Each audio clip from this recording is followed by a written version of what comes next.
Jeshi la Polisi lingependa kuwapa taarifa ya hali ya usalama nchini kwa kipindi cha masaa 6 tangu tulipowapa taarifa ya awali majira ya saa 6 mchana leo tarehe 9 mwezi wa 12 2025.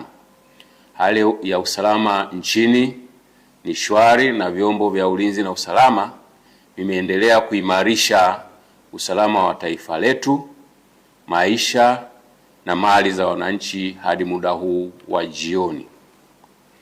Jeshi la Polisi kwa kushirikiana na vyombo vingine vya ulinzi na usalama vingependa kuhakikishia kuwa kuanzia majira haya ya jioni vitaimarisha zaidi ulinzi na usalama tunapoelekea usiku ili kuzuia na kudhibiti vitendo vyovyote vinavyoweza kuwa ni tishio kiusalama.